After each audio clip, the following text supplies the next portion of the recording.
Hey guys, Ben here, and welcome back to another video on The Flash Season 4, and today we're going to be doing my review for episode 19, so if you do go on to enjoy the video, please be sure to leave a like and a comment, and subscribe if you're new so you don't miss any DC TV videos later this year. So overall, this episode was really good, probably in my top 5 of the season for sure. I really liked the tone, especially in this episode. The tone was a lot darker. Citizen Cold returned, and he was sort of the one that actually told Barry, you have to grieve, you have to mourn for your loss. He mourned for every loss, and that is the way to get through it.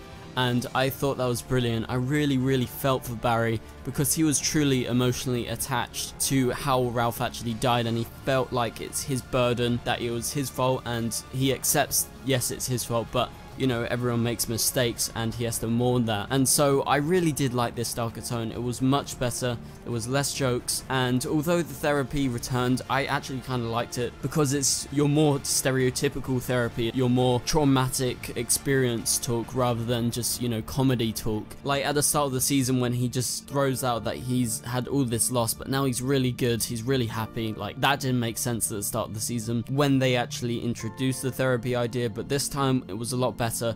It was more serious, more like real life therapy. But moving on from that, Devoe faces Barry for the first time since Ralph's death, and he's obviously still in Ralph's body, and he absolutely freezes. He freezes, and that causes Siren X, who is from Earth X. She's the only remaining person from the Reichsman who is still alive on Earth X, and that is still working and trying to defeat the rebellion, and she travels to our Earth just mainly for revenge, considering that all these heroes have caused, all the people from Earth 1 have caused them all this pain and suffering on Earth X, and obviously it's for the better, but she's evil. And Barry freezing was actually the reason why Devoe didn't get the meta, but by the end of the episode he's got the meta right where he wants it, and so it's played all into his endgame plan, which we will probably be making a video about in the next few days, as I think I do have some theories as to what's going on. And so in this episode it's revealed Harry is slowly losing his intelligence due to his thinking cap dark matter overload, and by the end of the episode we get a bit of happiness as Cisco says we're gonna find out how to do this, how to reverse it. And same thing goes for Killer Frost. We get a little teaser that Killer Frost is definitely still possible, it's within Caitlin, even if she doesn't have the dark matter.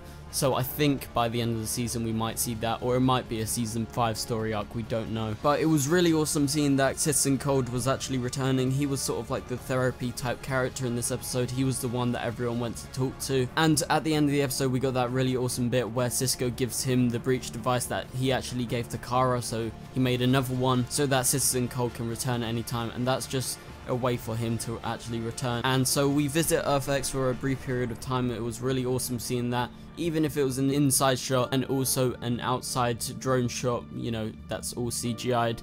It was pretty cool seeing that again. So Devoe in this episode also stops using the Weeper's Tears because he thinks that Marlize is actually falling in line, and by the end of the episode we get the idea that Marlize is ready to betray him. She's maybe plotting and maybe outthinking the thinker by using her emotions, because we know in this episode it's revealed Devoe really can't see emotions, and that's his downfall. The final thing I actually wanted to mention was the Tracy brand reference in this episode. I was kind of upset that she didn't appear, but the actress must be really busy. It was a nice call out considering we haven't seen her since the end of season 3. But that's my review for this episode, guys. Thank you guys so much for watching, and I will see you guys later. Goodbye.